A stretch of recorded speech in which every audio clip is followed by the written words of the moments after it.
Welcome everybody. Good to see you all. Fantastic to have you here at this event with our special guest Prateek. Really excited to have you all here. I'm just going to mute you as you come into the room. Still got a few people joining us.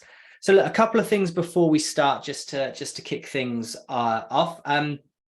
If the internet drops out for whatever reason, either myself or Prateek, stick around. We'll be back as soon as we can. Hopefully that won't happen, but you never know when the next outage might be. So just brace yourselves, but hopefully that won't happen. If you could also make sure your Zoom names are correct, that would be awesome, because then we can tick you off our attendance list. If you don't, you'll end up with messages from our team saying you never turned up. Do you want to book into another event? So if you want to avoid those messages, make sure your Zoom name's correct. Ideally, your first name and last name that you'd have registered for today's session with, not your brand name. So you just click on your little black and white name tag there and click rename.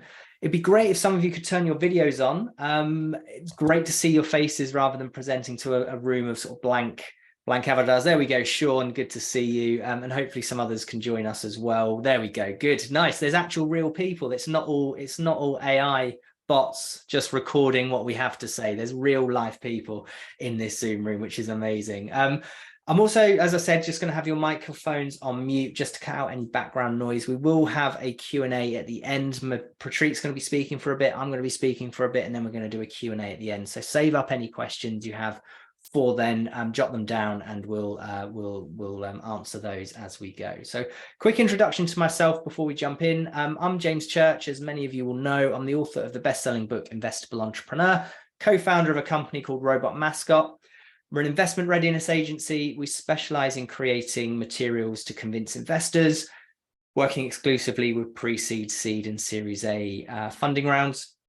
I've personally supported over 3,000 founders to date, worked with founders from all over the world to raise investment, whether that be the UK, Europe, Middle East, USA, Asia, Africa, Australia, literally all over the world. And when our clients apply our core methodologies, they become 40 times more likely to raise investment. They've raised more than 220 million to date.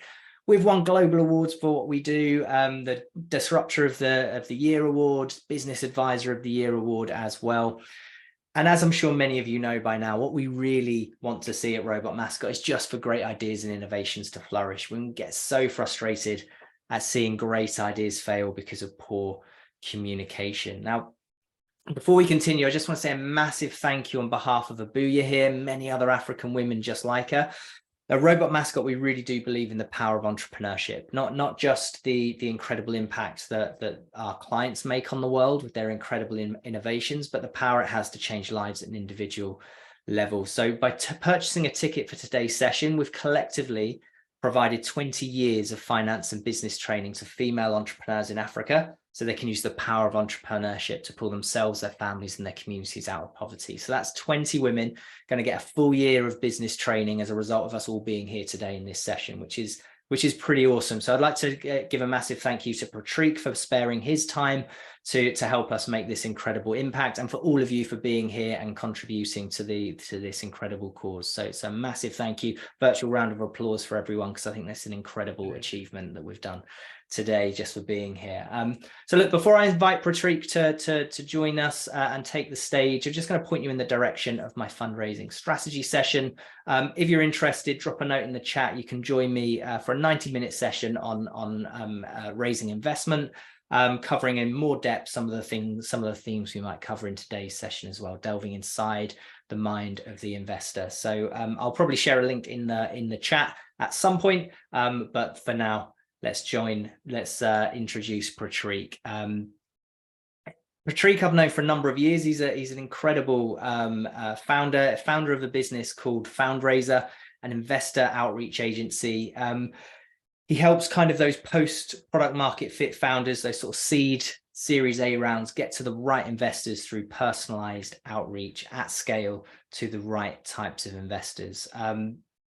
He's a self-proclaimed linked influencer. I think he'd be happy for me to say that. He's got over nearly 30,000 followers on LinkedIn. Posts have reached millions of people. He's quite a tour de force on that platform. Absolutely incredible work that he does on there. So without further ado, I'm going to introduce Prateek, who's going to talk to you about why you're focusing on the wrong thing when you reach out to investors. You shouldn't be focusing on VCs and angels. You should be focusing on founders. So let me introduce Prateek. Over to you, mate. Take it away. Really interested to see what you've got to say to everyone today.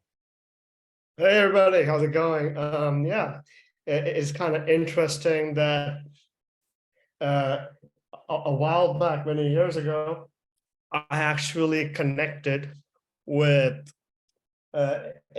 multiple Berlin VCs, not by even talking about my business accomplishments or technical accomplishments at work. I simply debated politics and culture with them on Twitter and ended up actually meeting them in person, And that was when I realized what investors really care about is understanding you as a person, and they don't give a damn about your CV or and so on. And I thought that only applied to VC jobs back then. And in the last 6 months, I've been discovering it applies to literally how they invest as well. We've discovered in the last 6 months that if an investor can find out that you're a really interesting person with really interesting experiences, that you're ridiculously resilient and immensely passionate and have a grand vision, then they can actually overcome the faults of your traction, your product, and your market. And what we've been doing lately is encouraging founders to stop talking about the business. That's right. Just don't even discuss the business.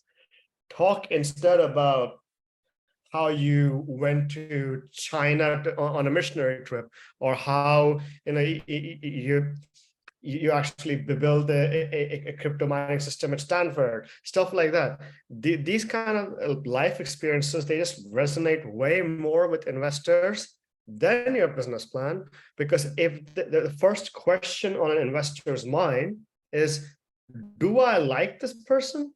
Do I trust this person? Do I want to remember this person and recommend this person to other investors and an investment committee? And the key to being remembered is not your business pitch or business plan. The key to being remembered is you. So what we just saw is that if you approach about 450 investors as a toy entrepreneur, as investors in the toy space, you'll probably get 5 meetings. If you, especially talking about how your toy business is doing, but if you approach just about 100 founders, exited founders in your own hometown, asking them to buy them lunch and just hear about their story and only mention how you've been collecting, He-Man statues in your home all your life, then you can actually get about 20 meetings that way. So this astonishing discovery that investors and exited founders resonate more to hearing about who you are than what your business is an absolute surprise, because once they like you, then you've earned their permission to actually talk about your business more passionately. You've also earned their permission to actually tell this great story about you to others. Now, what I'm going to do is I'm not just going to say what I'm saying. I'm just going to show you exactly the event that made me. James, is it possible to share my screen? There you go. Just perfect. Thanks. So let's see.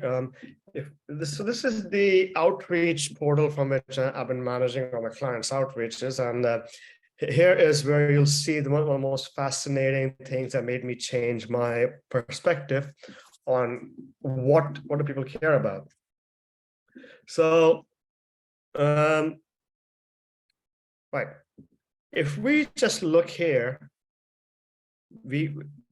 457 investors approached, 5 meetings. That's not a very impressive number. And that's on a personalized outreach to fellow toys investors. Okay. This was actually a very interesting reach, which is that here's I'll show you exactly the point where things start changing for me. I found out a guy who built a toy company and invested in toy companies in India called Guhesh, for this Canadian founder. And I just said, look, and I mentioned what his business does, right? And the guy was actually very enthusiastic and wanted to help build mythological collectibles for him and expand his business and finance it. They had a great talk, and then the whole thing just sort of disappeared. He just ghosted him. That connection was lost. And it seemed like he'd been an excellent guy to talk to.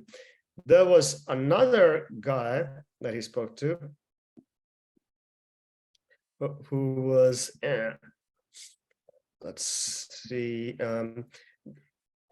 somewhere else on this was a guy, yeah. Jeremy Padover was a guy who literally did the toy line for the Halo video game series, and he was super interested in him.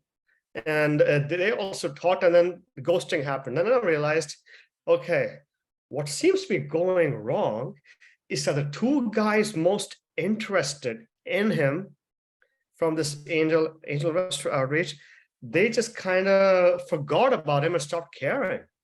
And this led me down a real existential crisis, which is, how do I help this guy stand out? And I realized one reason, there's two reasons that they're not remembering him. They don't remember him because they only heard about his business and not who he was, number one. Number two, they only saw him via Zoom and never in person. So what I decided to do was, he's in Toronto. Why don't I start reaching out to people in Toronto that I can actually meet? So then suddenly the number of meetings shot to 233. And if I just check the stats here, that's a 1% meeting rate. That's a 3% meeting rate. So we multiplied the meeting rates 3 times by focusing on folks that we can meet in person, number one. And number two, let me just see some interesting examples here. Apart from that, we changed the whole structure of the outreach to focus more on, let's see, who was an interesting case here. Yeah, like this guy from Carvalho Capital actually wanted to meet him up because, let me just see, what's the actually most recent copy? That's actually working very well. Yeah.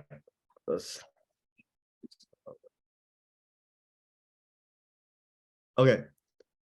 This is what we're saying now. Passionate, lifelong pop culture collector, everything from web dev, marketing, to SaaS, 3D printing, and he because he was bored with his bank IT job, he was a director. So he wanted a collectible business to command all the above. Now he was on Warner Brothers, DC, and Konami partnerships. You know, so this type of copy, believe it or not, works way better than attaching a pitch deck and summarizing it in the copy. And that's how we began to learn that, you know, exited founders, what they really care about is just to meet people. And when they start meeting people, you know what happens? Not only do they invest, they offer insane introductions. So if I just go up here to one of my shared mailboxes, you know, right here, where one of the campaigns are happening. Look, I see more positive responses here. They got an introduction to a secret fund because of this guy. So Felipe, the guy reaching out, he's a Stanford guy. He's Brazilian American, speaks Chinese and everything. And that guy, with him, via him, I reached out to Bob Gates, who's another Stanford guy who speaks Chinese. Next thing you know, he's introducing Montrose Lane, a very secretive Houston VC, and they just had a chat about last week. So I'm about to find out how that's going. So long story short, in my old approach was this: summarize the business, summarize attraction, summarize what the ask and the terms are in a short email and hit investors with them. That was getting us a 1 to 3% meeting rate. We began hitting 3 to 10% meeting rates with a different approach, which was talk about, who the founder is, what their background is, what their vision is, and reach out not just to investors, but exit founders with it. Now there's something else here. Why did we pivot from reaching out directly to investors to reaching out to exited founders? Very important. You guys must have seen all those. You guys must have seen all those people posting investor lists on LinkedIn, right? And they always get these 2,000 likes, 500 comments, or 100 comments, and everybody's downloading this list, knowing full well that that list has been spammed 10,000 times when it gets posted on LinkedIn. I honestly wonder, how do people ever convince themselves that that was a remotely good idea to even post those lists? Well, it's good for their, it's good for their clout on LinkedIn. Is it really good for founders? No, because once the list is posted, those emails are spammed to death until they just set up a spam trap there, and emailing any email on that list just puts you on a spam list very quickly. And when I discovered okay, reaching out directly to investors on investors lists, yeah, Madhava, exactly. You ask for their advice and they give you their money. Exactly what happens every time, because if you talk to an investor about getting their money, then it sounds like you don't really care about them as a person. At least if you care about them as a person, they're happier to give you their money. That's a good point, Madhya, sorry. Yeah, so when we notice that all these people on all these LinkedIn investor lists are getting spammed, and many of those investors are not even investors or aren't even investing yet, there's no point, to reach out to them. And you rather approach people who are not getting spammed. You know why? Because real investors don't like to announce publicly that they're investing ever. This is something that's not properly understood. So what I've been rather doing is this approach.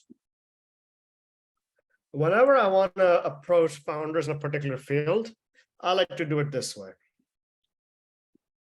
Let's say I want to approach fintech investors, career, founded organizations, industries, financial services. It's all financial services. Let's say location is in the Nordic countries. And the funding status is M&A and IPO. Okay, cool. Let's see what we got here. Yeah, and I add one more important caveat here, which is I don't want the investments to be publicly known. So anything about the investments is blank. Yeah, let me just take one country just to make it easy, Denmark. So, perfect, Runamai, okay. Runamai, no publicly known investments, he's not getting spammed, but he's exited. Well, is he investing? Guess what?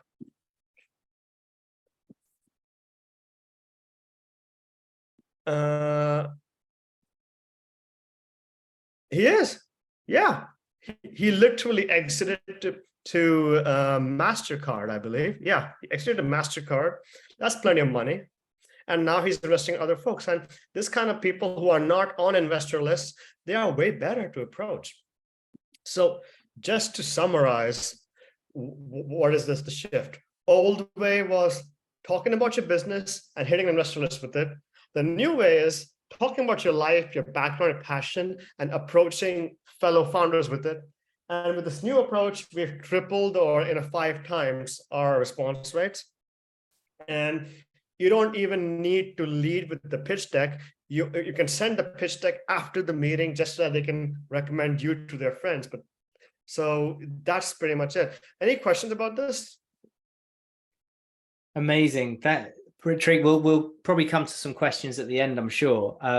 But it's so insightful to see kind of the way you work and the way you think about building these lists. And I think what's happened is when you're pitching to high net worth individuals and angel investors, these are individual people who are risking their kids' inheritance on your business. That's the way you need to think about it, right? And they invest in people they like, people with visions that they align to.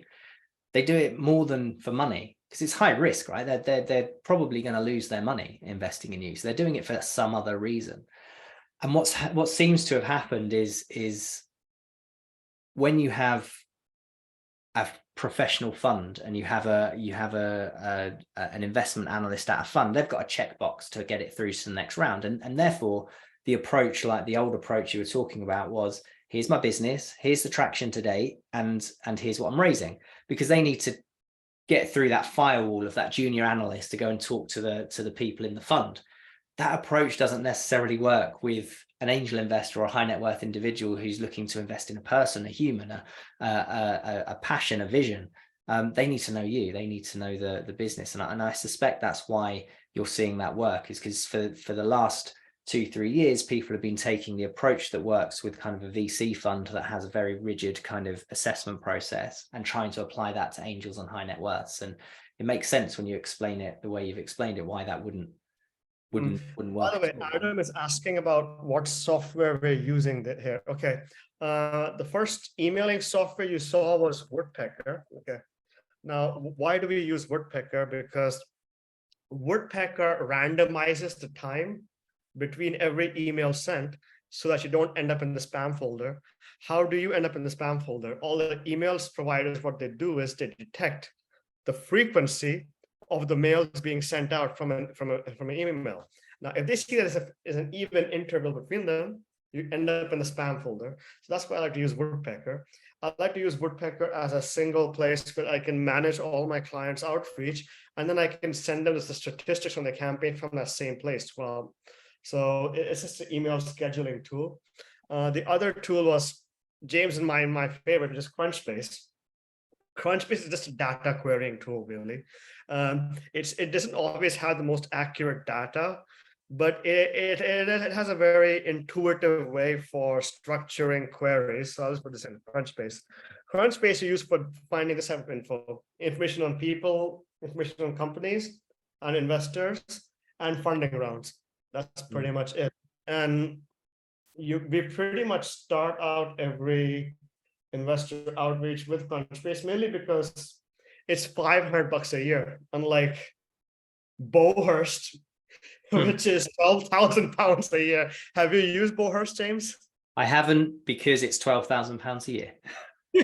And PitchBook's nearly 35, I think. It's crazy money. I just find it absolutely obnoxious, the prices of these things, when Crunchbase is $500. Crunchbase is great because you can. Crunchbase is great for really focused lists, because as you could see from the query builder there that Prateek was using, you could get really focused. You could add into that. Let's say we're looking for an angel investor in a particular sector that's invested in seed rounds, and those seed rounds are between 1 to 2 million. And you can keep going. They're anywhere. They're based anywhere in the world, but they specifically invest in UK-based businesses or French-based businesses. Like, you can really narrow that down to get a really target group of, and then you can start to slowly target out from there, like a ripple effect, which I think is great about Crunchbase. Is you can start with something really niche and kind of go, look, here's 20 investors who are like the perfect fit, and then you can reduce some of the criteria and get a bigger and bigger and bigger and bigger and bigger list.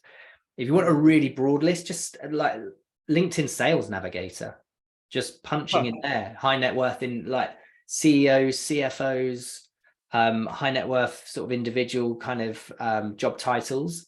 in your particular sector within a locality, you could easily get thousands of potential people to start reaching out to and researching on to see whether or not they might be interested in your vision. And again, this isn't necessarily about asking them for investment. This is about asking them for advice, asking for support, seeing if you can eventually get an introduction to an investor. Anything like that is gonna help. Jay asked an interesting question about that. He says, you were using investor and founder interchangeably. Yeah, that's my bad. I think we need to find some type of word for something which is like person of money and or influence.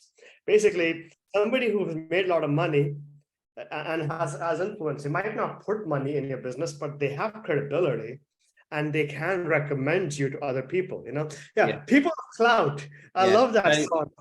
So Jay, I think as Prateek was talking about exited founders and investors, and they can be the same person, but they can also just be a high net worth individual. They maybe never even thought about investing before, but they've exited a business. So they've got cash in the bank in your sector, and you come along going, congrats on the exit to MasterCard.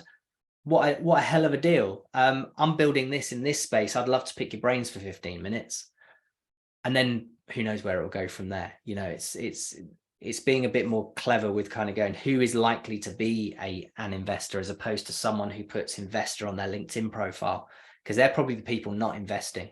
They're probably the people without the cash. They just want the deal flow. So it's being clever with those, with who you're reaching out to, and thinking about it, not just by what's. That's great. Thanks for clarifying.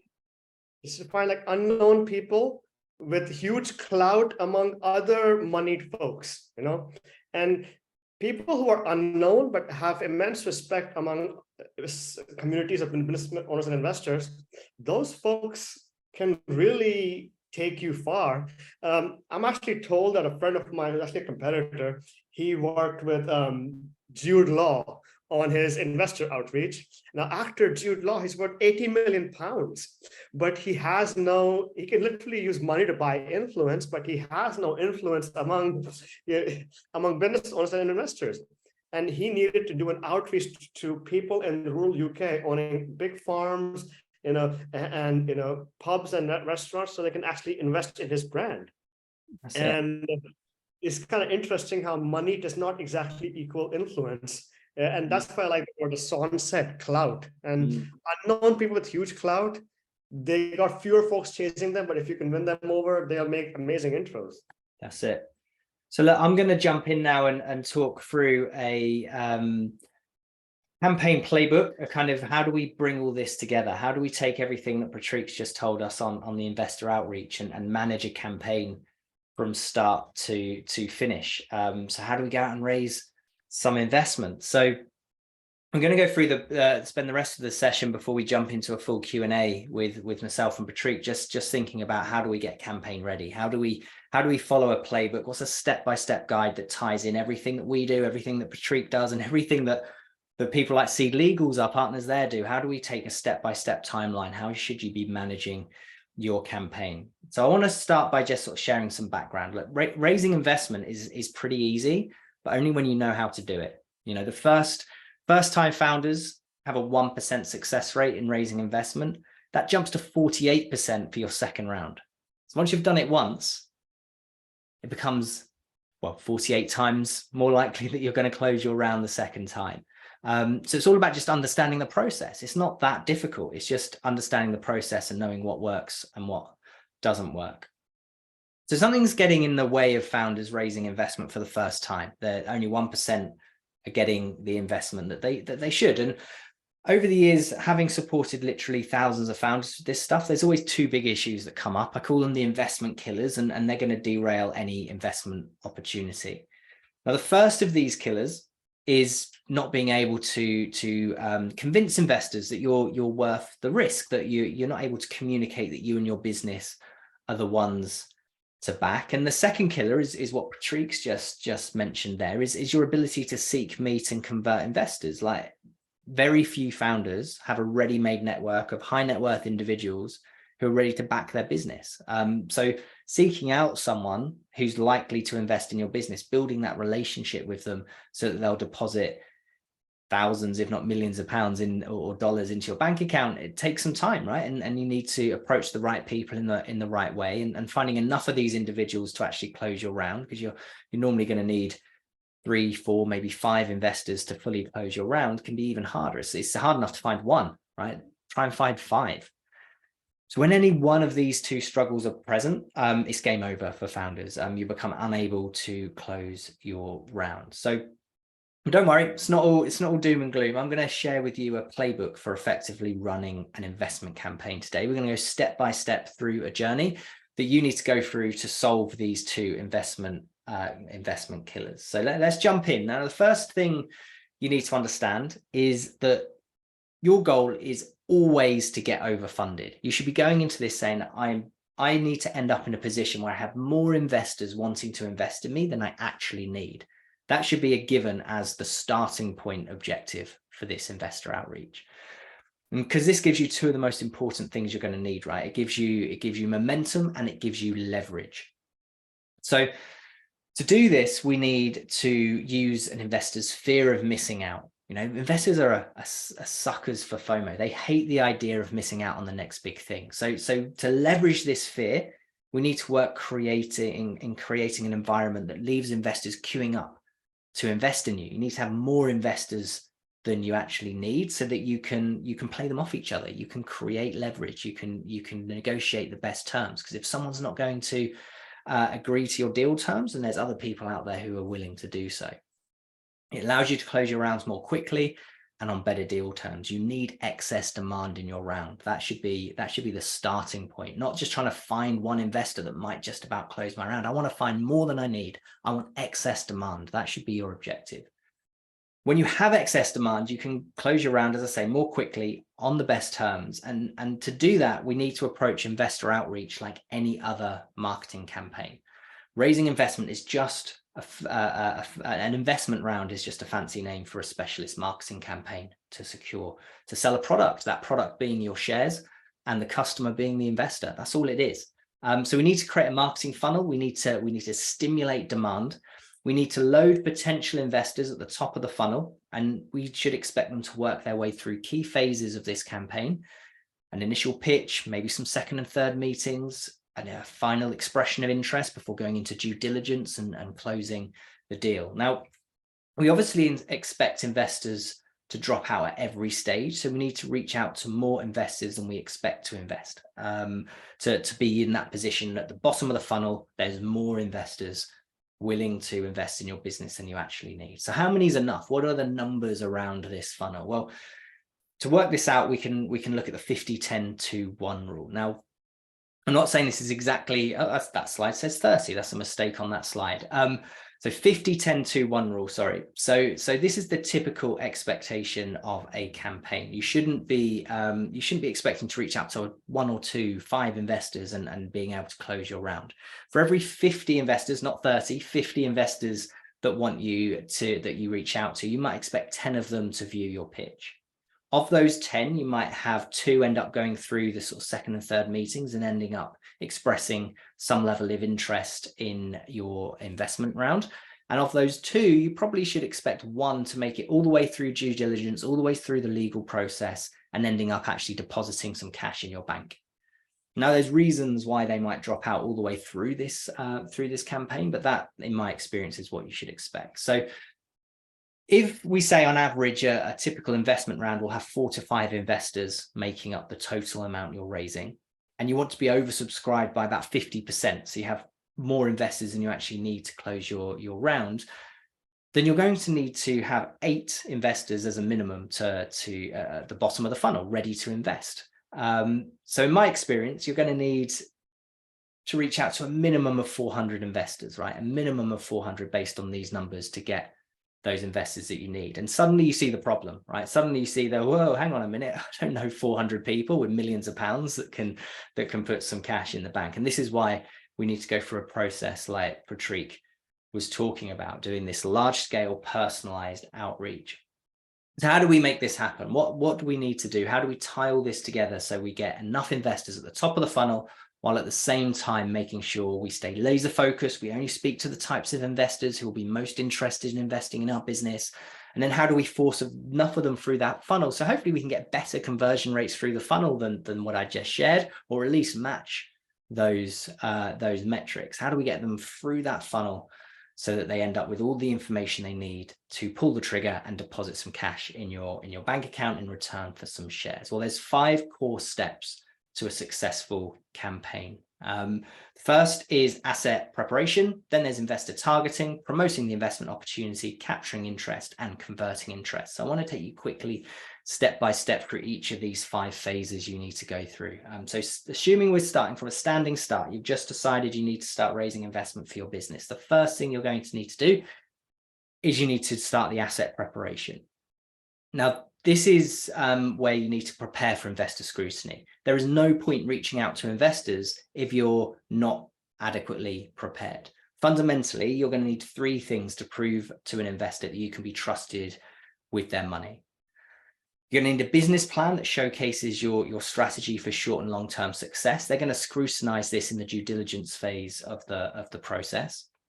You're going to need the projections that show the financial impact of that strategy in terms of both the financial risks and, of course, the financial rewards. And they're going to be scrutinized in the meetings that follow your pitch.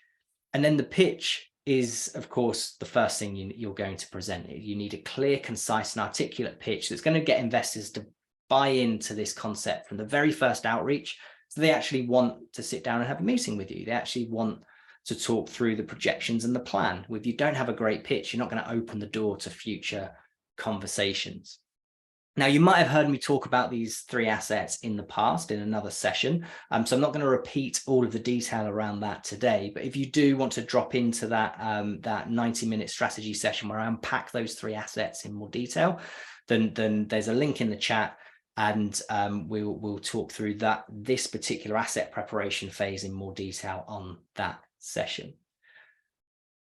Now let's look at the second step. Let's say you're adequately prepared. You've got your plans, your projections, your pitch in place. You're ready to go out and start pitching to investors. The first thing we need to do is that investor targeting piece, the piece that we saw Prateek talk about briefly previously. We need to create a target list of investors that we can reach out to. And by investor, we're using that term loosely, right? This could be a high net worth individual. This could be a C-level executive in your industry, in your niche, with 30 years experience in your sector, with either capital, but almost certainly connections that are going to lead to investment. It could be an exited founder in your space, or using a similar technology, or in a parallel market that has some overlap, and they'd be able to see the potential. For example, we've got a client at the moment who is building a platform for making payments over the phone, right? And it's not really fintech, and we don't think fintech investors would be particularly interested in this, but it does solve a huge problem for people in the insurance industries and in banking and those types of places, hospitality. So they're targeting C-level executives in insurance and hospitality and highly experienced individuals in that space, because they're the ones most likely to see the potential and the benefit in this product, and they're the ones who are going to be able to unlock the doors. Whether they invest themselves or not, they're the ones who are going to be able to invest the doors. The obvious thing would be to target fintech founders, but this isn't really fintechy enough for the typical fintech founder. So who is going to see the potential here? Who is going to see it? And we came to a conclusion that it was those types of individuals. So it's high net worth individuals who have made loads of money in hospitality and really resonate with the problem, that are most likely to get interested here. So we need to think of our investor target list. We need to build a list of 400 or so people, if not more, that meet the criteria that we're looking for. So we need to create this list, and ideally you want it to go from those most likely to least likely to invest. Put some kind of order to it so you know that you're reaching out to those most likely to invest to begin with.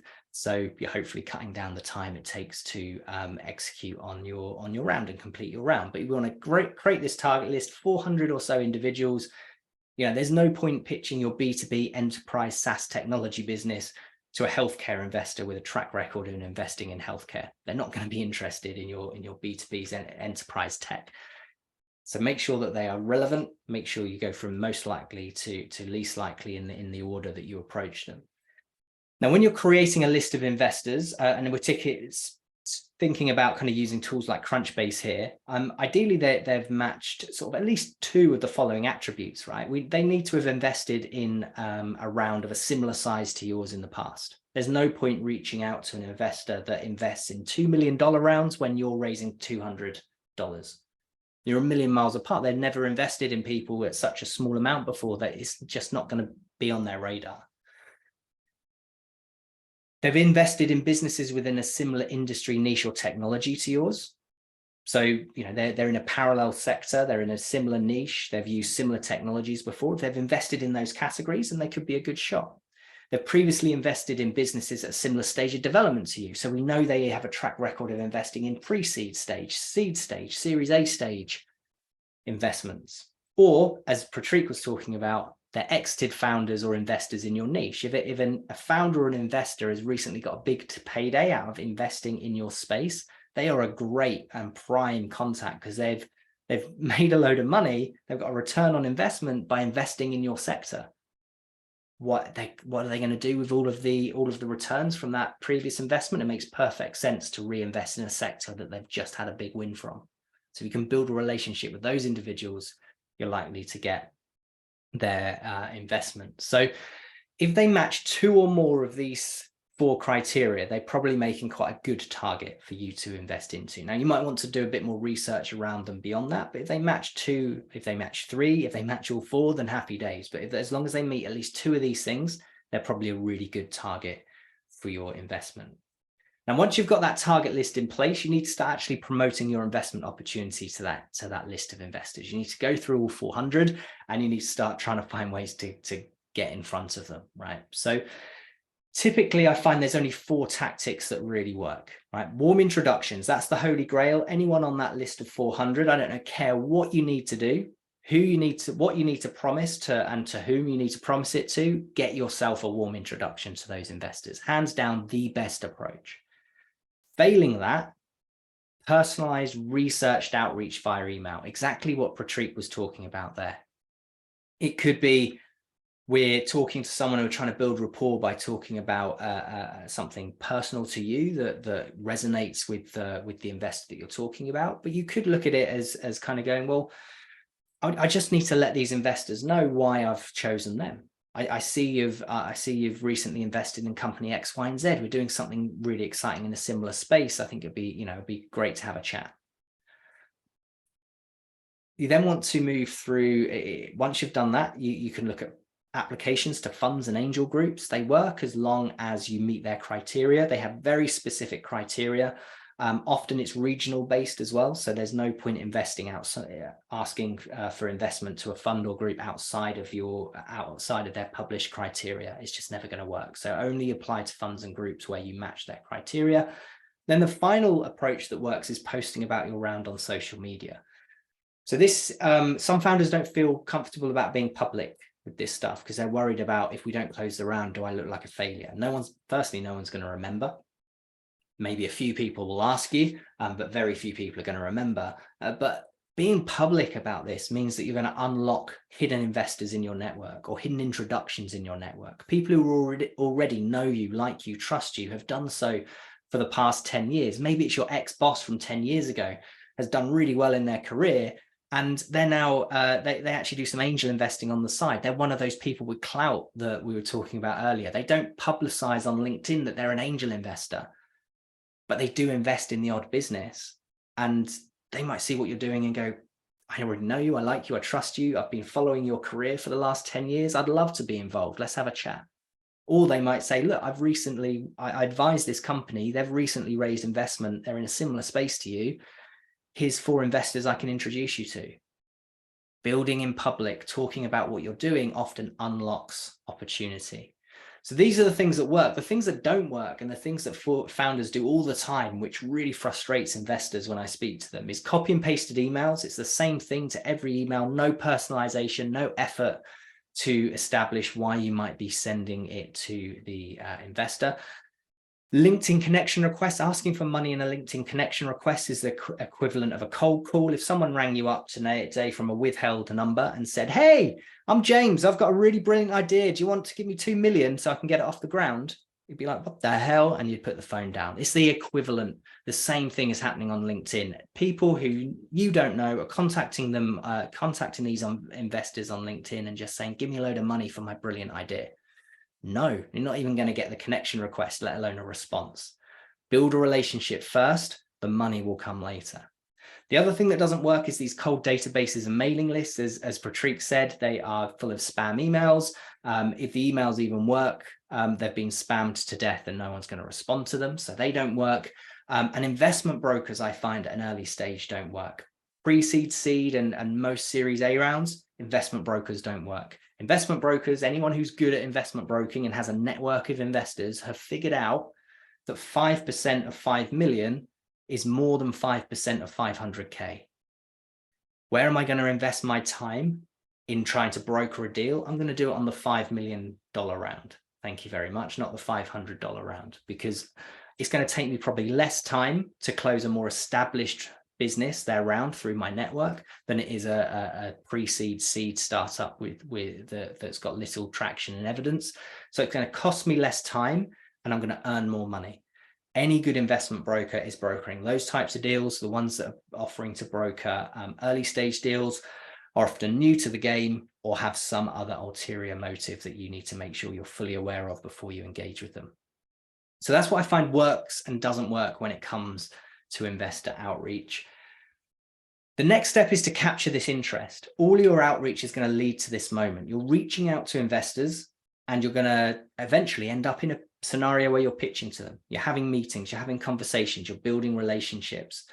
So now you'll have started to build a bit of a buzz around your idea. You've got dozens of investors all lined up to take a pitch meeting with you. You want to get as many of those pitch meetings as close together as possible. That's the goal. So I would much prefer, rather than doing a load of outreach and every time an investor responds going, let's have a meeting, I'd rather say, go with an outreach approach of saying, I'm looking to build, I think you might be interested in this. I'm launching the round in the next 1 to 2 months.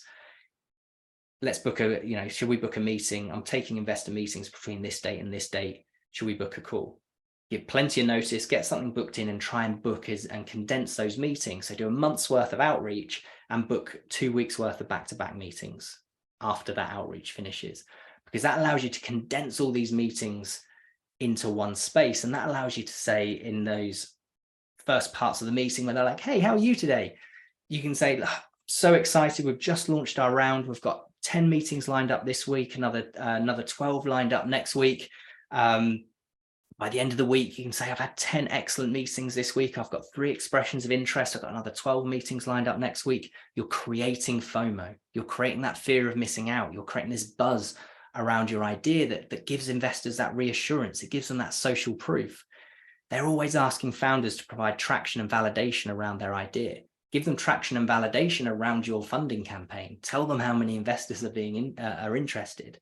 That's much more powerful than sending out one email, getting it back, and then going, yeah, let's meet. And you go, brilliant, book it in. And then they say, so how are things going with the round? Oh, well, you were my first meeting. I've got plans for loads of outreach, and I'm going to be talking to loads of investors, I'm sure. But you're the first one to respond. Doesn't sound very inspiring, does it? So I'd much rather kind of do a load of outreach and then have a block of meetings that you book investors into. It's not always possible. They might want to jump into a quick 15-minute intro call before they book into a full meeting. That's fine, but try not to pitch too early. Don't get overexcited. Try and control the round and get them into this sort of phase of capturing interest. Now, in that phase of capturing interest, you follow these steps. You book a pitch meeting, of course, as we talked about. You present that investment opportunity. That can happen in a number of forms. You might be asked to stand up and present in front of some slides. You might be in a coffee shop, and it would be weird if you got out your laptop and started and your clicker and started giving them a presentation in the middle of a coffee shop. It might just be a conversation. It might be a Zoom call, and all of these things you need to take into account. And the best thing to do here is have an upfront contract with the investor. When an investor says, yes, let's meet, you say, this is how I would prefer to conduct the meeting. Is that okay with you? So whatever you feel comfortable with. I'll share you my slides beforehand, and then let's just have a get to know you chat. Or I'd like to give you a 5-minute formal presentation, and then we'll open it up to sort of questions, and then I'll send you our full investor deck at the end of the meeting. Is that all right with you? And they might say, well, to be honest, I prefer to do this. I prefer to do the other. And they might take control. But usually if you take control, they're happy to go with it. They're quite impressed by the fact you are doing that. But the main thing is to know what's happening. Because if you think you're going to stand up and present for 5 minutes and they're saying, let's just sit down and have a chat and don't give you the opportunity to do so, it's going to throw you. You can't prepare for that meeting properly. You're going to be all discombobulated and you're going to get confused and you're going to trip up on what you want to say because it's all just not how you planned. You want to pre-visualize how this meeting is going to go. So you present that investment opportunity to them. And then the important point is to try and gather an expression of interest. You want to say, look, ideally some kind of form they can fill in, but kind of says, look, hey, sounds like this meeting went really well. Would you be willing to express your interest in investing in this opportunity? Now, the chances are after the first pitch meeting, they're going to say, no, I'm not ready to make that commitment just yet. And you go, no worries. I didn't think you would be after the first meeting. What would you need to know from me to make sure to feel comfortable in informally expressing interest in this round? And then they'll give you a checklist of requirements. Oh, I'd need to know this, that, and the other. Fantastic. I've got all of that information for you. I'll gather it all together. Perhaps we should book a meeting in for a week or two's time. I can send you the details beforehand in our data room, and then we can continue the conversation from there. Get that meeting booked in. It's a great way. Asking them to express their interest is a great way of figuring out how warm or cold they are, whether they're interested or not, and then overcoming any objections and taking the next step forward. Then after that conversation, you leave the meeting, you send them the full investor deck, the presentations, the projections, the business plan, your data room, any other additional information they might have asked for through that first meeting. And then you go into the second and third meeting phase where you're having meetings, you have that second meeting and you deliver all the information they asked for, and then you ask for another expression of interest. And then they say, well, I'd need to know X, Y, and Z before I can do that. And you go, no worries, I'm going to send you these details. Let's book another meeting for 2 weeks' time. And you just keep on their case until they say no. You are seeking for the no. And don't be afraid to say, look, we've had 3 or 4 meetings now. Keep delivering you the information you're looking for. Look, I'm starting to get the feeling you're wasting my time. You're not going to invest. You're not actually that interested. It's okay to say no. I'm not going to be offended. There's no point having this silly dance. If you're not interested, just let me know because I can close the file and I can focus on the tens of investors that are interested. It's okay to say that. If you think if they're taking you for a ride, stand your ground. And they'll soon say, no, that is not at all the situation. I just really, I've got 3 or 4 opportunities. I've only got enough capital for one of them. And I want to make sure I make the right decision. Okay, no worries. What else? What do I need to do to prove that I'm the right choice? But just be honest, be open, tell it how it is, and you'll have great conversations. Once you do have interest captured, you've got people expressing interest in your round, you've gone through all of that process and you actually have people expressing interest in your round, you need to convert that interest. You've captured it, you've got it on a piece of paper, or you've got a verbal commitment saying, yes, I'm engaged, I'm going to commit 100K of your 500K round. You now need to convert those investors. You need to reel in that interest and you need to turn it into actual investment. So ideally, you only start this final phase of the process when you're oversubscribed with interest. You really want to be in a position where you've got these expressions of interest as a result of these multiple meetings. You've got this list of investors that have made it all the way through the funnel and said, yes, I'm expressing interest. I want to commit to the round. And when you're oversubscribed, when you've got more people than you need, you can have this phone call. You can say, hey, I've got some really good news and I've got some not so good news. The good news is we're ready to close our round. The bad news is that we're actually oversubscribed. So some investors like yourself are going to have to miss out on this round. Now, you're one of my top pick investors. I'd love to have you on board. I loved how you aligned with our vision. I loved that you could bring X, Y, and Z to the table beyond the money. I just felt we got on really well together and you'd be an incredible asset to the business. So with that in mind, look, could you confirm you are definitely wanting to proceed either on this phone call or by the end of the week via email so I can add you to the heads of terms and we can begin the legal process? This is then going to kickstart that legal process. You're going to send out your term sheet. You're going to work with a partner of ours like Seed Legals to make that happen because they're incredible. and you're going to send out a term sheet for agreement to all of the investors involved. You might have a lead investor that wants to negotiate the terms, and everyone else is going to follow on. Whatever the case, you're going to send out these legal agreements. You're going to negotiate the subscription agreement with them. You're going to negotiate a shareholders agreement. You're probably going to have to write a new articles of association. You're going to have to get all these legal documents in place. And then finally, once those documents are all agreed by every investor and they're signed, it will be time for the investors to transfer the funds. They're going to issue, and then you're going to have a legal responsibility to issue their shares. There is no legal responsibility at any point during this process for the investor to invest in your round until they've signed those final legal documents. And then there is a legally binding contract for them to send you the money and for you to issue them the shares. At any point up until this moment, they can drop out, which is why I say 2 expressions of interest to 1 investor, because there's always a chance that something happens. They were planning on selling a house that they have in Spain to fund some angel investments, and that deal's gone through, the market's crashed, and they're no longer doing that anymore, and they're not as liquid as perhaps they thought they were going to be. So they pull out. They can pull out at any point. So just be aware of that, and be warned that even once they've signed those legal documents and there's a legal commitment, there could be some time before the cash lands in your bank account. I've had one founder had to wait 12 months with their chosen investor because they didn't check how liquid that investor was. And it was exactly that house scenario. They were planning on selling a couple of properties in Spain to fund their angel investments. They'd made some commitments to some founders, even signed the terms, and they weren't able to sell the house. And they had to wait 12 months for that investor to be able to sell the house before they could get their cash. All of the legal documents, everything was agreed. Check how liquid you are. This is why you need a good lawyer, but check how liquid they are. Do your own due diligence on the investor and be prepared to chase investors up to get cash in the bank. Now, these are some horror stories. It doesn't always happen like that, but I'm just saying these are the things you should be aware of, and you can mitigate all of these things by managing your round properly.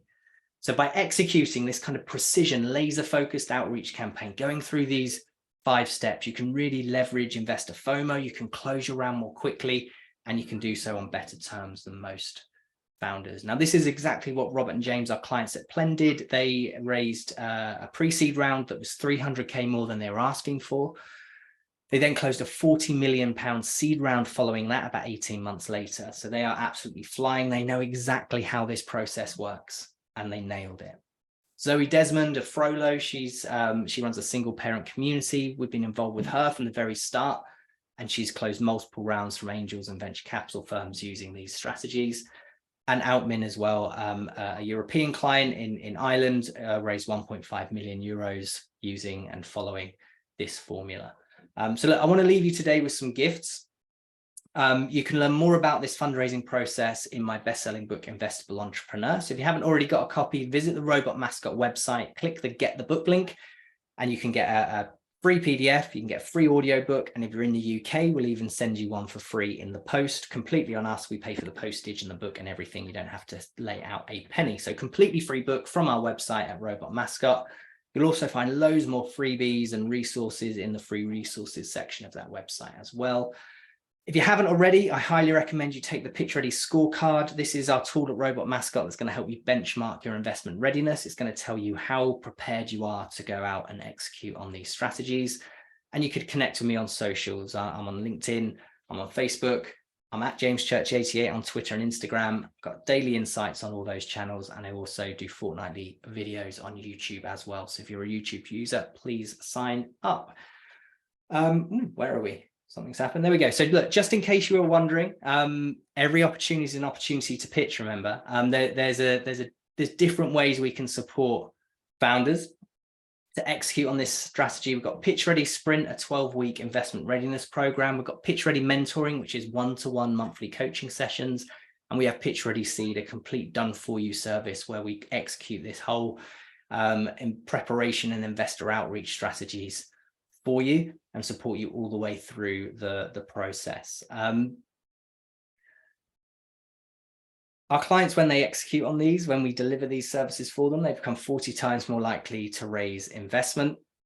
So if you'd like to explore working with us in a bit more detail, contact our team on info@robotmascot.com. What we'll do is we'll arrange a an ORT call. So we'll call it an ORT call. We'll look at your objectives for the round. We'll look at how much you're raising, and we'll look at the timelines required to execute on this strategy and to make sure you get the cash in the bank in a timely manner. So we'll go through that with you on your call, understand your circumstances, and adjust this strategy to work best for you. And we'll talk about that on that call. And if you're happy, if you're interested, we can talk about how we might be able to take things forward. So in essence, what we're doing with these services, we're taking you from this position where perhaps you feel a bit lost in a maze, you don't know how to go about raising investment, what to do for the best, which way to turn, and we lift the lid on this fundraising process. We give you this 100-foot view of the path to becoming an investable entrepreneur. You'll have everything you need, and you know exactly which way to turn. So hopefully you've got a lot from today's session certainly with Prateek. Now it's over to you. We've got half an hour left to do some questions. I don't know if there's anything that's come up in the chat for us, Prateek, over that last half hour. I wasn't concentrating on it, but if anyone's got anything that they want to share, feel free to unmute yourself and shout out and ask me and Prateek anything you like, within reason. I'll go within reason. You're always just about within reason, Sean. Yeah. Balancing on the edge of reality is what we want, right? That's a Mike Harris quote, I think. Yeah, so it's really, really intriguing in terms of what Prateek you shared with us, the sense of not asking and talking about the founder. Is there, and what's always interesting to me is we always talk about changing call to actions depending on what we're doing with our campaigns, in this sense that I guess there's two questions. One, I might be reaching out to my end client through my social media, and I don't necessarily want to get those confused. And then, is there something where by default you're talking about the founder, and then they Google you, or there's something on your LinkedIn that is pretty much telling them what the deal is anyway. So they know kind of what you're after. Okay. Look, that's such a very good point. Like, they can probably end up looking up at your LinkedIn and see, this guy's probably fundraising, and that's the real ask, right? You know what? Like, people know you have ulterior motives, and actually, you don't even need to hide that ulterior motive. You can just say, listen, I'm actually fundraising right now, by the way, and I would love some tips on it. But I also love to know what you're doing, and that's why I want to buy you lunch in town. That's my favorite call to action. Yeah. And I buy you lunch. It definitely works. It's very popular in America and China. Europeans don't like to buy each other lunch. They're a bit more stingy about that, you know. But like, the funny thing is that maybe they go Dutch, as we oh say my in America. God, have you been to Netherlands? If you have made the mistake of accepting coffee at a Dutch person's home, they will send you a message the next day. I want the $2 of the coffee I served you at my place. That's how Dutch stingy they can be in Amsterdam. I learned this. So the story goes. True, I live in Amsterdam. Oh my, like, you faced it. Oh my God, they will count every penny on what. Yeah, but that's why they're a bit more appreciative if you're buying for them. So buying lunch is definitely appreciated by the recipient. I just struggle to convince European founders to do this. Now, another call to action that really works well is, I'll be having a round in 6 months. Can I keep you in the loop? This way you look so much less needy that, right. You know, that people think, yeah, this guy or girl will probably build massive momentum in the next 6 months. Can I preempt them and join early? Believe it or not, that's about how 2 or 3 or 4 clients got funded. Just, I don't need the money now. James, have you heard about it? You start this stuff early. You can start the outreach piece way before you want the money, and just build the relationship off the vision and say, look, we'd no doubt be raising around in the next sort of 3 to 6 months. You know, can I keep in touch? Would you be interested in finding out more when the time is right? And you don't have to be straight in there with the needy, desperate ask. You build relationships with people first, and then the money will flow. for sure. Yeah, and I guess that sense of pitch ready and all that, so that there's some visibility of the bump and that type of thing. So That's it. they're seeing what they should be seeing, and you're not being needy. You know, we talked about this as a very linear process of kind of get your assets ready, go, because that's where most people are at. They haven't got the time, quite frankly. They've decided they're raising investment and they've left it too late. In 99% of the cases, they've gone, I need to raise some money, I need to find investors now, I need to close the round next month. So that's usually the process. Build the assets, do the outreach. You can layer this stuff up. You can start with the outreach right now. And you can start building those relationships based off a concept pitch. It doesn't even need to be a physical deck. You just know the problem you're solving, the vision that you've got, and you can start that investor outreach 6 months, as Prateek says, ahead of when you might even begin to think about fundraising, and just kind of go, I've got this incredible vision. I know that you've been really successful in this space. I'd love to buy you lunch and pick your brains. Would you? You know, I know it's a cheeky ask, but I'd really love a bit of your wisdom here on how we go. In that lunch, you can go, yeah. So we've got, you can talk about the business, and you can drop in how you've got plans for fundraising. Probably in about 6 months' time, you'll be in a position to do so. And then the conversation will naturally evolve, and you can say, hey, look, let's keep in touch. You can have a meeting every so often, and then before you know it, you're raising your round. They've already been advising you for 6 months, and they're like, hey, why don't I join the round? And you're like, really? I never thought of it. Didn't cross my mind, but yes, absolutely, you should be part of the round, right? You can start that now, and you can be preparing all your assets during that 6-month period while you're just building a relationship with them. But no founder gives them enough time. That should be defined. Okay, I think the best example of building a relationship is how our common contact, Steve Proctor, does it. So Steve Proctor, when he tries to assess founders and investors, he never talks about business. He builds a relationship by talking about his favorite hobby, scuba diving, which is actually much in common with many startup people or investors. So building a relationship simply means bringing up a non-work topic and using that to build dialogue for a long time, And the funny thing is that rich people are actually very open to just meeting regular folks and talking about everyday life with them, as long as they can get the bit of somebody's talking to them for something other than just getting their money. How do you meet these rich people, though? I would argue with this point. It's not my experience necessarily. I find it kind of difficult to understand how to make the first contact, because what incentive do they have even to speak to you, right? Would you suggest that it is kind of like through official startup and or angel-based events? What's the best way to get the foot in the door? That's the worst place to go, because they've got queues of people. Actually, like what sports do you play, Eva or Leva? Eva, right? Yeah, it's Eva, actually. Yes, I don't really play sports. I am into yoga and outdoor activities like hiking, walking, that kind of stuff. There must be group hiking activities where some of these rich people show up. And I think hiking is a fantastic topic to bring up with rich people, number one. And, I'll tell you something very interesting. I used to try to apply for private equity jobs on the basis of my CV.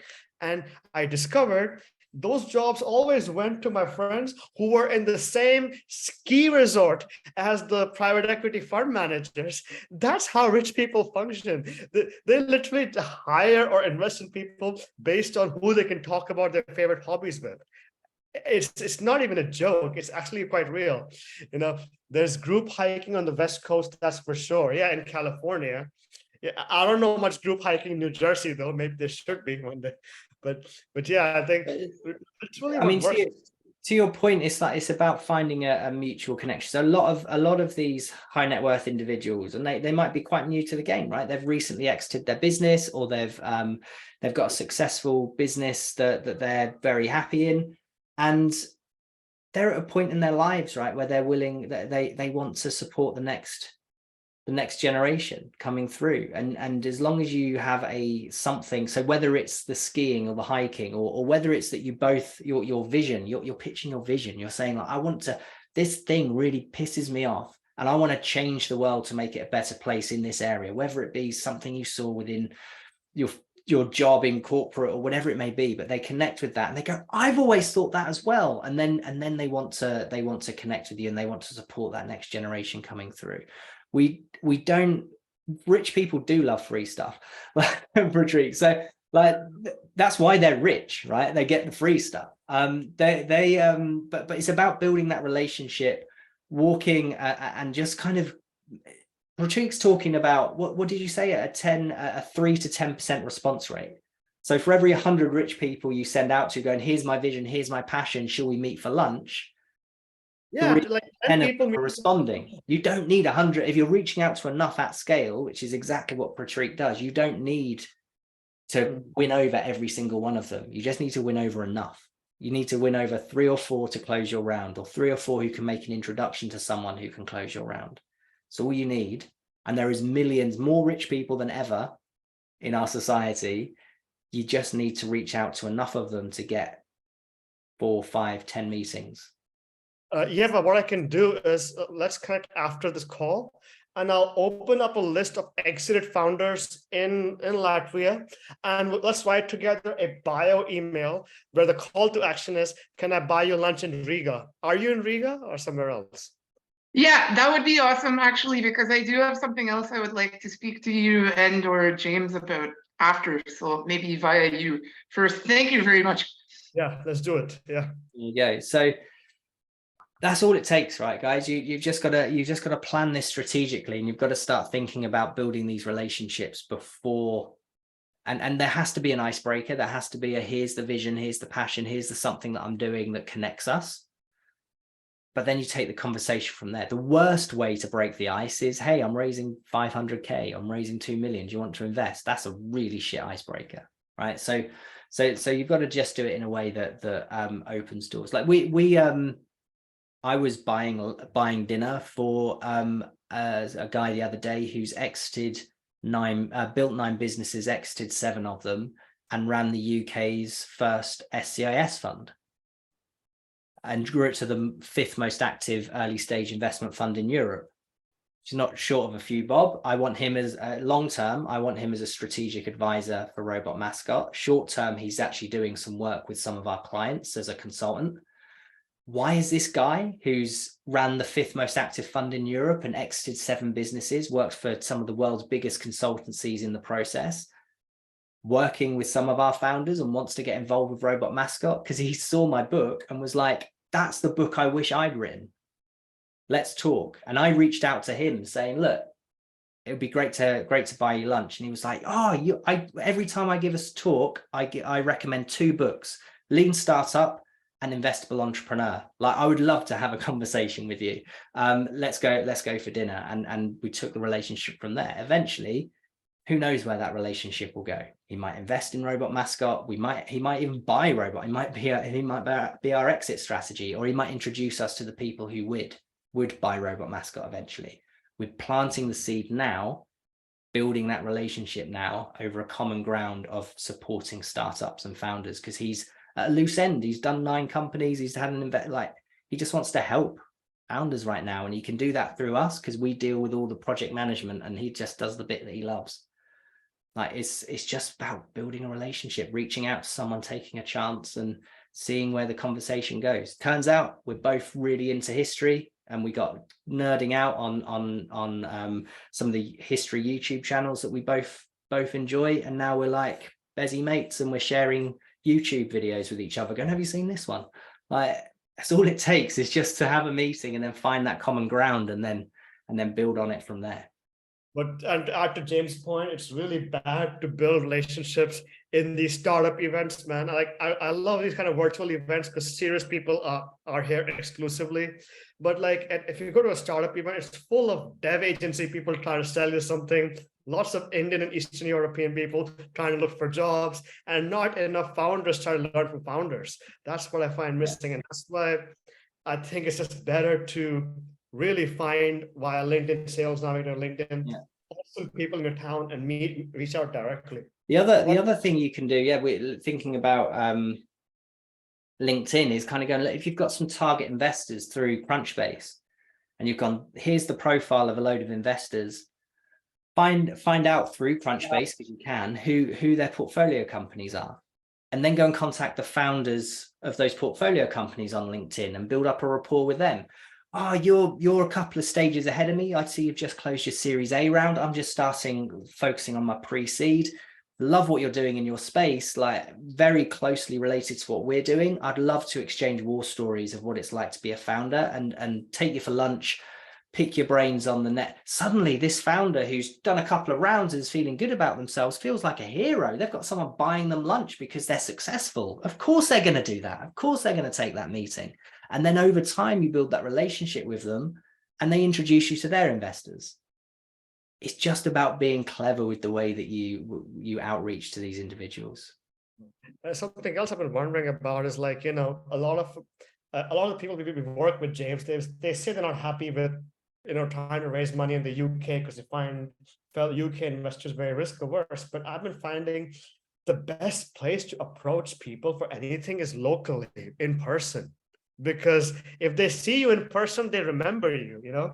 Like I have a client in Estonia who just refuses to meet other Estonians because he says biased against Estonians, saying, oh, Estonians don't get it. I just want to meet with Germans and Scandinavians. But the problem is they just see him in a Zoom call and they forget about him. They always ghost him. And either he moves to Germany or he needs to learn how to make friends locally. That's something I've been trying to tell people. So Adam, you've got a question. Do you want to unmute yourself and ask us your question? Yeah, thanks guys. Can you hear me? Yeah. Perfect. Awesome seminar. Thanks for all the inputs there. I'm in the process right now of actually pitching some early investors for a first round. And some of the stuff you said today is actually resonating. I'm like, yeah, that happened and I did that. No, that happened and I didn't do that. Okay, I understand what's going on here. Our pitch deck has evolved because of feedback we got from different investors and things like questions that they asked. My question that I've got for you guys now is, in our pitch deck currently, when we get down to the nitty gritty, you know, what's it all going to cost and what's their slice of the pie, we really genuinely have two options, and I don't know if this should be presented this way. We have an option where we can give away 30% of the company to one person, or we have an option where we actually want to divide that up in many different parcels to give to away maybe 4 to 5 people, because we feel that the types of people we want and the names and the target of who we want, that could actually add quite a bit of value to the company as well. So it's like a balance between, we can have a conversation with one person who we know is good for it, and if they want it, they can take it. That's good. Then we're off to the races. But we've got this other option here where we feel like we could probably have 5 or 6 people involved that would also bring a level of education and different assets to the table, not just their money. In the pitch deck, I've got those options. Here's option 1, here's option 2. Which one do you like? And I'm not sure if that's the I think I'd probably do it slightly differently. If you're running the campaign in a way that you're trying to get as many meetings kind of back to back as possible, as opposed to kind of drip fed, it does allow you to have option 2 as kind of at the forefront in a way, in that if you're doing it drip fed, like you take a meeting every time you get the opportunity, it's kind of like, well, I don't know what's happening in the future, so I can't say no to this because this might be my one shot. And suddenly you're like, I might have turned away the person who will give me all the money and I could have cracked on. But it would be good to have a number of investors, all that bring different kind of assets to the business other than just their cash. But if you're trying to build it and kind of going, look, we're doing a bunch of investor meetings in 3 weeks time, and you do a whole series of outreach and you book all those meetings back to back, you're then in a position to kind of go, well, I know I've got loads of meetings and I know I can say, if you're interested, you know, I can get that expression of interest from them and say, look, if you were to be part of this round, how much of that round do you think you'd be able to commit? And they might go, look, I'd do it all. I can do it all. I love it. I want to do it all. They go, well, I'm not comfortable being a lead investor. I've never negotiated terms before. I've always followed on behind another more experienced investor. So I'd be happy to do 25 to 30% of the round, providing we're following on with a lead investor who can do all the due diligence and the legals and the negotiation. Because and then at least if you're having those conversations as closely packed together as possible. You can kind of get all of the kind of options on the table, and then you can have those calls back and go, look, I know you wanted to offer it all, and we'd love to have you on board, but I've actually got 2 or 3 other investors that would be happy to follow on. And if strategically they bring so much to the table that makes this business so much more of a chance of success, that we're asking whether you would be willing to do 50% of the round and lead, and then we'll get these other 3 to do the remaining 50 as a follow-on. And they might say, no, I want it all for myself. But the chances are they'll go, great, because that gives me more cash to invest in another business. It sounds like these guys that you're bringing on are going to really leverage the business and make it more likely this is going to succeed. And therefore it de-risks the investment opportunity for me. So it's just about, I would just pitch the one deal. We're raising X in return for 30% at a Y valuation, and then just leave it for most investors will not, in my experience, most investors won't do a full round. They'll spread the risk. They'll wait to see if others are willing to get involved. And if others are willing to get involved, that reassures them that they're making the right decision. Angel investing is a lonely space. You don't often have people you're making the decision on your own personal wealth about a founder that you've only met a few times. Am I making the right call? If someone else sees the potential too, it just helps get them over the line. So I would just keep it simple. I don't know your thoughts, Prateek, but that's how I'd approach it. I think keeping it simple is absolutely important with investors, mainly because the amount of information hitting their heads is so much. You just want to make it as light on their head as possible, you know?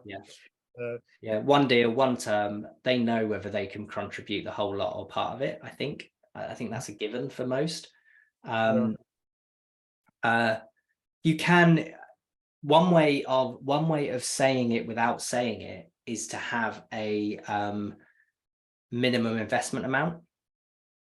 So you're not going to accept any offers below a certain amount. So you say, look, I'm raising 500K with a minimum check size is the language they use, a minimum check size of 50K, which suggests you're not taking any less than 50K, but you're willing to take multiple people with 50K up to 10 if need be on a 50K check size for a 500K round. Or you might say, I only want 5. So I'm setting my minimum check size. Maximum, I want 5, ideally 3 to 4. So my minimum check size is 100K.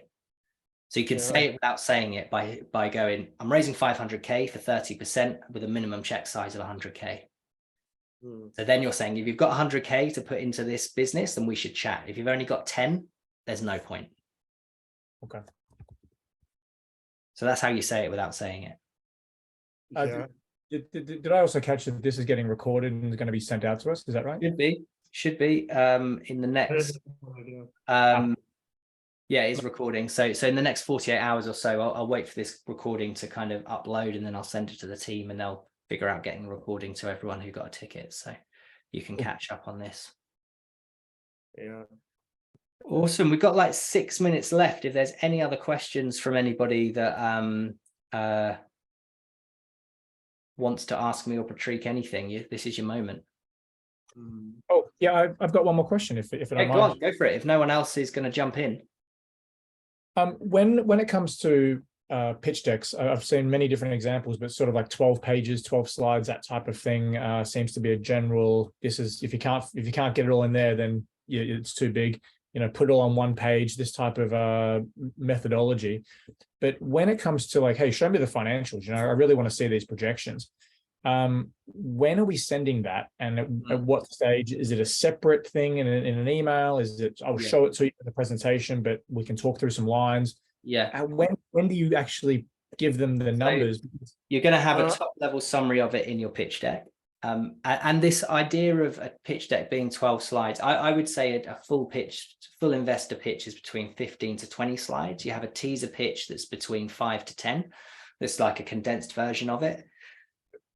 I would rather have more slides with less information on each one, so it's easier to digest, than force people to go and cram a load of information that they want to share into 12 slides, and it looks a mess and it's really difficult to absorb. So I think it's a bit of a red herring, that one. It's just share as little information as you can, but to give them the information they need to basically decide that you're worth booking a meeting with. That's what the pitch deck's there for. It's worth booking a meeting with, or it's worth investing a bit more of my time to extend this meeting to go through the Q&A rather than just kick you out the door after the pitch, right?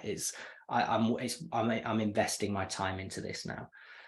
With the financials, they typically come after the pitch. You'll have given a top level summary in the pitch. They might ask you a few key questions around some key kind of performance metrics, but probably not too much. You'll then send those after the pitch as a spreadsheet, typically like a really good set of investor projections. So the way we do it at Robot Mascot, and this model has been built by investors. It was built by an investor from a family office and VC fund with nearly a decade's experience. I've then recently shown it to that bloke I was talking about, ran the UK's or the Europe's 5th most active investment fund, bought and sold more than seven companies. He looks at him just like, oh my God, this is absolutely perfect. This is exactly what we should need. I wish every model was like this. So I'm pretty confident that what I'm about to share is what investors want to see. So have a 5-year forecast that shows your P&L, your balance sheet, and your cash flow on a month-by-month basis for 60 months. And you show like a tab for each year. 12 months, 12 months, 12 months. This is how our growth performs. Then summarize that in a dashboard that shows that on an annualized basis, year 1, 2, 3, 4, and 5, P&L, cash flow, balance sheet, and pull out a set of key metrics, the things we know investors are looking for. What's your year-on-year growth rate as you go through the forecast? What's your customer acquisition costs? What's your monthly recurring revenue, your annual recurring revenues? What's your potential exit valuation if you apply a certain multiple to the year 5 EBITDA figure based on industry research? All of the key things that investors might want to know about your business, the percentage of revenues spent on marketing each year, percentage of revenue spent on team each year, just a grid of numbers so they can quickly analyze your figures, and then some charts and graphs to make that analysis sort of more visual and easier to on the eye and easy to understand. At a basic level, if you do that, you've got the sort of model that an investor is going to be blown away by. So they've got that top level dashboard where they can go, this all checks out. And then as they go through the due diligence, they can sort of dig into the numbers if they want to. They can go into the workings and they can understand how you make money, which different revenue streams generate money at which points, when do they come online, when do they really start to ramp up, and they can go through the detail on the annualized version of the forecasts, the 60-month version, but they can see a top level overview as well that gives them all a presentation of the numbers. And if you can pull out those key metrics and you can give them some of the data they're looking for to make an informed decision, you're doing half their job for them, and suddenly you become a much easier option to do a deal with than anybody else that's seeking investment. The 99% you fail, you become that top 1%. You make it so easy for them to get the information they need. They want to do the deal with you. So that would be those metrics in the pitch. Is there a place for them anywhere in the pitch? Those key metrics? Yeah, there should be a financial slide in the pitch, projection slide, and again, I would just keep it really simple. So 5-year P&L, just showing one line on revenues, one line on cash flows, one line on COGS, cost of sales, one line on expenses, and one line on EBITDA for 5 years, and just say that's it. You might want to add in which years you'd get future funding and add that to it. You might want to pull out some key metrics on that slide showing and a bit of a chart and a graph that shows how user numbers grow and revenues grow as a bit of a chart. And you might show your sort of customer numbers each year that you're forecasting, or number of sales or average order value and how that changes over time. Just some key things that might go, okay, they know how they're making money, and I can see how this model is working. But just that's enough. That's any more than that, then you're sharing too much normally. James, Everyone. I had a quick question, James. Yeah. In terms of stuff under NDA, or do you think investors go, if you think you're that special and important, I'm not going to start signing NDAs? Or do you think if you've got I'm sure Prateek will agree, but big wall you've just put up there. Let's say go back to that figure of 10 pitch decks a week, if not 50 pitch decks a week that investors are seeing. To then try and get 52 meetings a year to make 2 investments. Like if they had to sign an NDA for 50 just to see 50 pitch decks, they just won't. Not at the pitch deck, but when you give them the detailed business model. If you feel like, personally, I'm not a lawyer, so you know clearly the lawyers are going to say yes, you should. Practically, I think it puts up a massive barrier unless there's a good reason for you to feel like they have an interest in a company where they might share this sensitive information to them, then you might want to do so. But then do you want them to be your investor anyway? Because there's always going to be this concern that they're going to share your, so if once they're your investor, they know everything about your business anyway. So if you're saying, I trust you and I want you to be part of the team, I want you to be an investor, but I don't trust you enough to share the details to make a decision, what does that say about the way the future relationship's going to unfold if you do end up having them investing? Yeah, and I've got to say, I like using DocSend as a way of basically seeing who's looked at your deck or looked at your model, and then you could burn it and eradicate it. So unless they've screenshotted or something, they can't come back to it. That's it. As you update things, that's I pretty think useful. you have to take if your idea can be stolen off of the conversations that you're having with an investor and the information you share with them through this process, then you have to question how good and defensible piece of IP it is you're building anyway. Because if after a few meetings and the sharing of a pitch deck, a business plan and a forecasts, they can tell this idea to someone and give them enough detail that they can recreate it and beat you to the glory, then there's something amiss. So you're not as far ahead as you should be. You're not, the concept isn't defensible as you think it is. And the concept was, you were probably never going to be able to sell it for a load of money anyway if it was that easy to copy. I get that. Final question.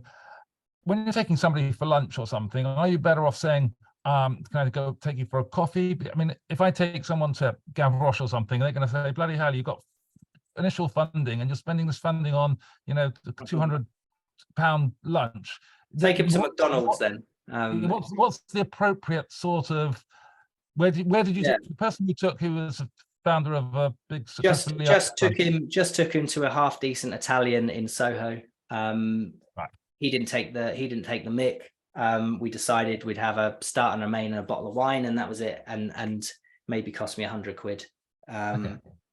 We're not, I was trying to get him into one of our clients around the corner because I thought that would be cool, Bancone, this restaurant, but they were fully booked. So I went next door and said, well, that's our client, but they were fully booked. We'll go here.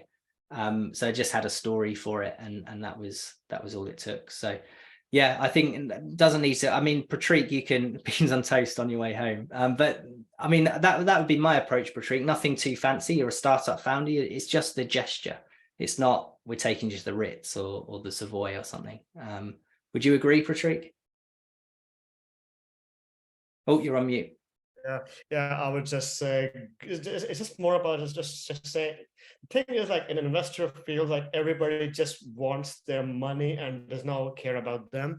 Just the small sign of a small sacrifice from your side actually indicates that, look, I'm willing to sacrifice something just to please you. That's more what we're more about. It's the gesture. I discovered that when I was job hunting, even as a student, I could get in front of more investment bankers as a finance grad by offering to buy them coffee, even though an investment banker does not need me to buy them. And they'll often, you can probably tell the cut of their jib a little bit as well. If they say, if you go, look, I'd love to take you for lunch, the chances are they'll probably go, really appreciate the offer. Let's just jump on Zoom for 30 minutes, get to know each other, or let's just go for coffee. I'm really booked up at lunch over the next few weeks, but I've got time for coffee on Monday morning. Do you fancy coming around near my office and we'll meet then? It's just a way of saying I appreciate you. And how many will actually take you up on the offer? Probably not many. It might turn into coffee. It might be jump into their office. Other founders we've had have literally been like, meet me here at this time. I'm getting a taxi from one meeting to another. It's a half-hour drive across London. If you can't pitch me your idea and tell me about your business to the point I want to book a second meeting with you in that car journey, the deal's off. But they got through the door because they just said, look, I appreciate your time. Let's go. I'd love to take you for lunch. And they went, I haven't got time for that, but jump in the taxi ride, give me your best pitch. And if I like it, we'll book a meeting. We'll book a proper meeting. So you never know how this is going to go, but it's more the gesture than the actual lunch itself. Awesome. Well, look, everyone, this has been an awesome session. It always is when we have Prateek in the room. So much knowledge to share. You'll find him on LinkedIn. He's all over LinkedIn. You'll find him at Foundraiser website as well. You know me, you know Robot Mascot, you know where to find us. It's been an absolute pleasure. Thank you, Prateek, for sharing your wisdom and your knowledge. It was absolutely fantastic. And yeah, good luck, everyone. Best of luck with the ventures, and we'll see you all again very soon. All the best. Bye. Bye.